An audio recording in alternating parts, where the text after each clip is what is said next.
Bonsoir bien-aimés, je suis très contente de vous retrouver pour partager la parole de Dieu. Aujourd'hui, nous parlons de demander pardon. Dans notre Père qui est aux cieux, nous disons souvent, Seigneur, pardonne-nous nos offenses comme nous pardonnons aussi à ceux qui nous ont offensés.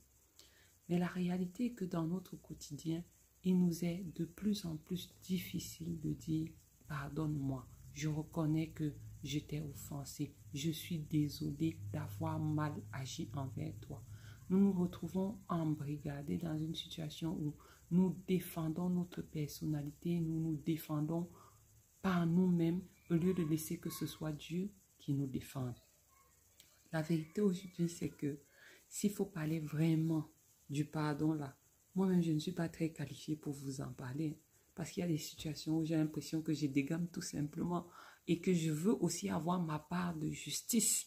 Et après avoir eu ma part de justice, il y a au fond de moi une certaine insatisfaction. J'ai fait comme mon cœur voulait, mais à l'intérieur de moi, je sens que j'ai lésé l'autre. Est-ce qu'il ne vous est pas arrivé souvent de vous sentir dans cet état-là?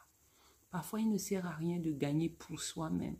Avec Dieu, parfois, il faut accepter de perdre. Plus tu acceptes de perdre, plus tu te sens bien parce que tu donnes l'opportunité à Dieu d'entrer dans la situation difficile que tu vis et d'apporter une bien meilleure solution que celle que toi tu aurais apportée. Il y a beaucoup de personnes qui sont déchirées, des amis qui ne peuvent plus se parler tout simplement parce que chacun a voulu se rendre justice. Et Dieu nous dit, recherchez la paix avec tous. Mais ce commandement-là, nous semblons l'oublier parce que nous vivons dans une société où chacun cherche à gagner.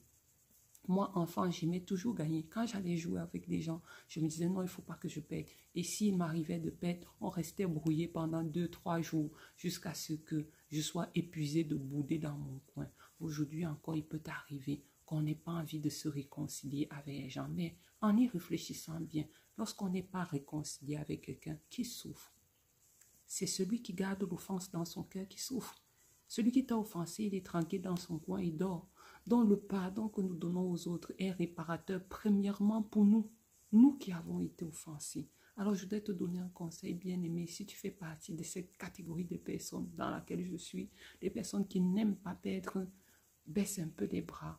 Baisse un peu les armes et laisse que Dieu soit ton défenseur face à certaines situations. Apprends aussi à dire oui, je sais de ça. Ce ne sera pas la fin du monde et ce ne sera surtout pas un signe de faiblesse parce que la société actuelle considère ceux qui demandent pardon comme s'ils étaient des faibles. S'humilier n'est pas un signe de faiblesse, c'est plutôt un signe de grandeur. Alors je voudrais t'inviter, bien-aimé. Si tu t'es brouillé avec des gens depuis des années, si tu as de la haine, de l'amertume dans ton cœur, à tort ou à raison, je t'invite à t'arrêter et à dire, Seigneur, je veux sortir de cette impasse.